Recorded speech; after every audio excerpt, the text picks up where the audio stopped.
Hello, my bells. It's Darlene from Bellevue Integrative Wellness, and it is Tuesday Tools.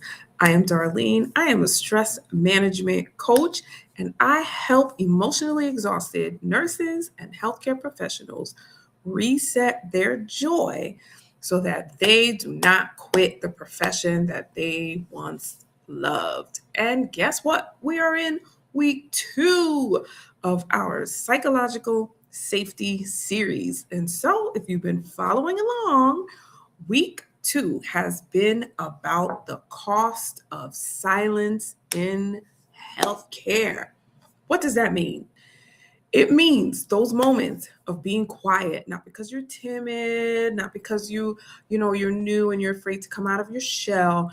It's because you have intentionally chosen to be silent because you don't feel psychologically safe. Last week we discussed what does psychological safety mean. In a nutshell, it means that psychological safety means that you can be in a space, in an environment, and fully be yourself enough to ask the questions, to make suggestions, and to basically verbalize your expertise and comments because you feel secure. You feel that when you share, no matter what it is, that it will be received well, and even if people may not agree with what it is that you have to say, but that there is support and different perspectives, and it's a back and forth reciprocity that goes on. And so when psychological safety is not there, evidence shows that staff members, nurses, healthcare professionals will begin to slowly be quiet and say, you know what? In order to keep the peace, I'm going to be quiet. You know what? In order to not have to deal with anyone coming to me, labeling me as difficult, labeling me as starting trouble, labeling me as thinking, oh, she's a know it all. Instead of all that, I just say, hey, you know what? I'm just going to be quiet. And unfortunately, most nurses and healthcare professionals don't stop speaking up because they don't care anymore. They actually truly do care in their core. They care. But in order to protect themselves, they choose to remain silent. And so when that happens, it can become very dangerous because it will ultimately affect patient outcomes. Why? Because when healthcare professionals are in a place where they're not able to verbalize and be free and feel as though they are part of something bigger, then patient outcomes suffer. Patients would not receive the optimal amount of care.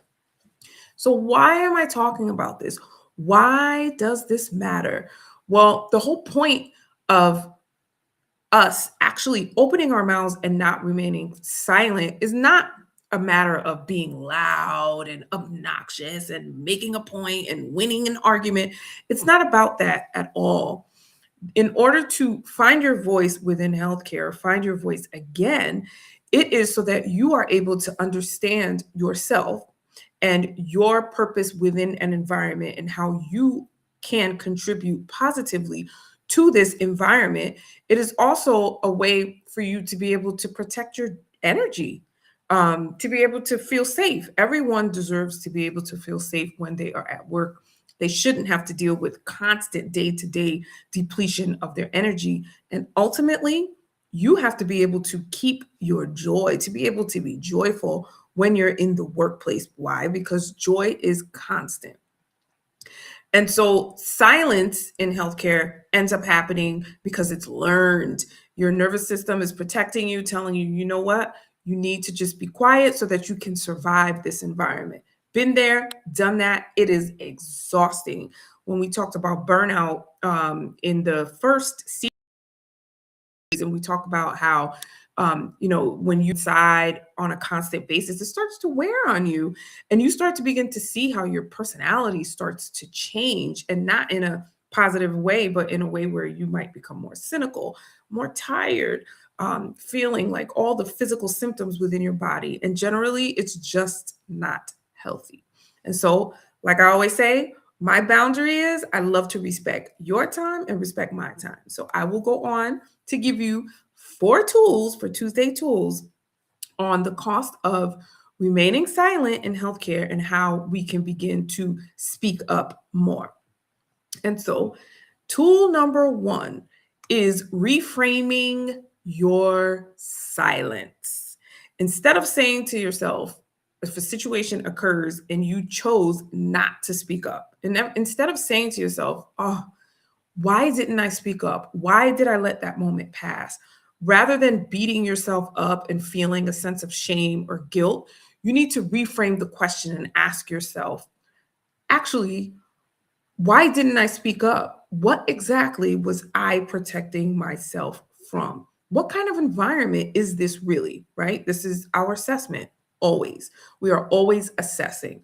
Why didn't I speak up? Not in a punishing way, right? In a self-punishing way, but more of, hmm, what am I actually protecting myself from? What is the tone of this environment? Right. And so when you're able to answer that question and you come up with different reasons as to why this environment isn't aligning, then that is your cue to be able to say, okay, let me keep this in my mind. And you're keeping a tally of whether this environment is for me.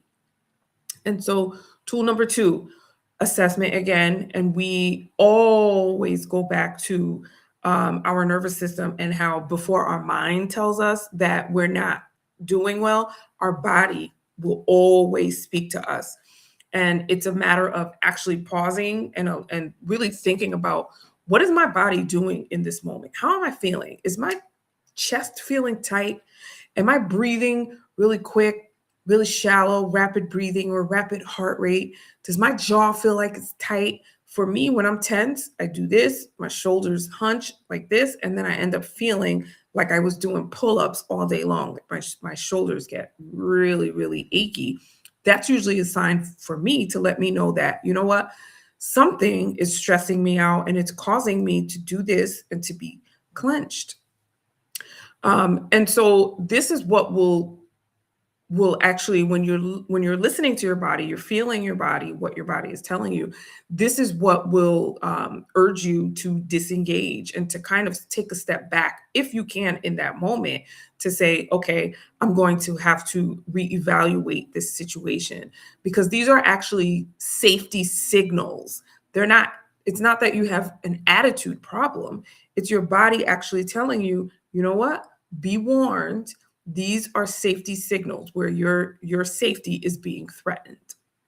Tool number three is choosing your level of voice. Like I said, no longer being silent in healthcare doesn't mean being loud and obnoxious. It is about having the confidence to be able to speak up and to share your perspective and to share your clinical expertise.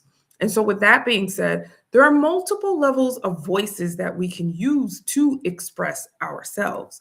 Number one is a full voice. Usually, we use a full voice. This is just us wholeheartedly, authentically. I feel comfortable in this space. I feel very safe in this space. So I'm able to share my ideas, share my thoughts, and to be able to help an environment or department grow by being coming forth with wonderful ideas on how to allow the department to be able to grow. That's the full voice. That's just being able to just say it. We're speaking professionally, we're sharing ideas, it's reciprocal, it's wonderful. The second voice is your partial voice. Now, this is kind of, there's a little bit of hesitancy, but with the hesitancy, right, even though the environment might be a little unstable in the sense that it's not fully aligned with you, but yet you still have the ability to have the confidence to ask questions instead of just giving your opinion. You can ask questions such as, well, what do you think about, or what have you done in the past? Like basically inquisitive questions where you're showing that you're curious. And with this curiosity, you are able to help come up with different ideas. And then this will open the door to better communication and reciprocity. And then there's the strategic silence. This is when you are choosing to be quiet and not in the sense that you're putting a muzzle on your mouth and saying, like, I'm not speaking at all, forget it. Strategic silence is where you're actually using discernment. You're using that inner feeling where you're thinking, this is not the right time. You're being very intentional about when you choose to speak up, because not every thought should always have to be expressed, right? And so it's about knowing when is the proper time.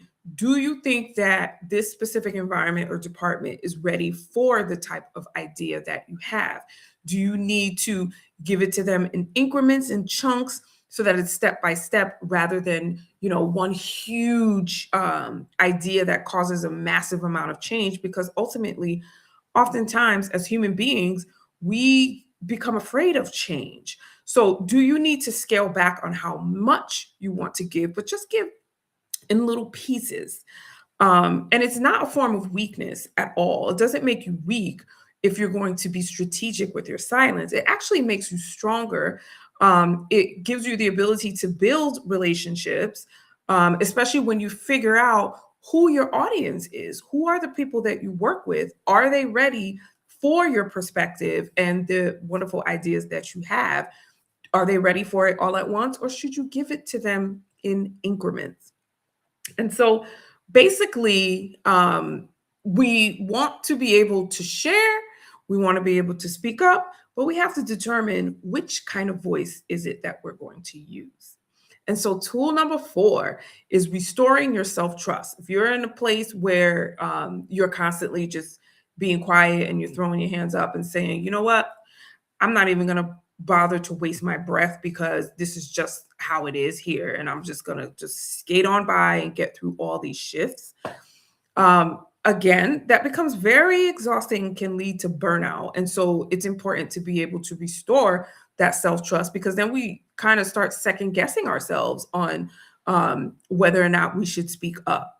And so, what's important for that is to be able to remind yourself to say, I get to decide when and how I use my voice, right? You get to decide. No one's going to decide that for you. So, if you're choosing to be silent or be quiet, it is because you're making that decision for yourself, deciding which voice you're going to use, but not because you're just being quiet to just go along to get along, as they like to say. Reframe that thought and seriously remind yourself that you get to decide when and how you use your voice. And so all of this always ties into what? Joy. Because we spend so much time at work that we should be able to enjoy, majority of the time, we should be able to have joy in our hearts when we are in the workplace. And so when you're constantly editing yourself, it's going to drain your joy.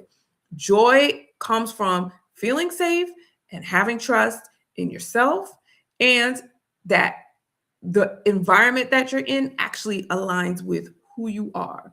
And so I'm here to remind you that there is absolutely nothing wrong with you if you're finding that you're becoming more silent in the workplace. You're probably becoming more silent because you are adapting to this environment in a way where you're just going along to get along. And so this week, I invite you to be very aware of your body. What is it saying to you? And to actually ask yourself, why is it that I'm being quiet? What is the reason? What is this environment setting up for me to make me feel as though, you know what, I need to be quiet? All right. And so tomorrow is Wednesday, which means it's Wednesday check-in. I will check in with you to see how you are doing. This is not something that you need to overthink or be stressed out about. This is always about self-awareness and being well so that we can find joy, or we can reset our joy, and that we do not quit the profession that we once loved. And so I hope you enjoy the rest of your evening, whatever it is that you choose to do. I'm in Connecticut, so much snow, so cold. So hopefully some of you people are in a place that's warm and tropical. I'm sitting and I'm drinking my hot cocoa. So I hope you have a wonderful evening, and I will see you all on LinkedIn or YouTube or whichever space that you are watching me live. Have an awesome night.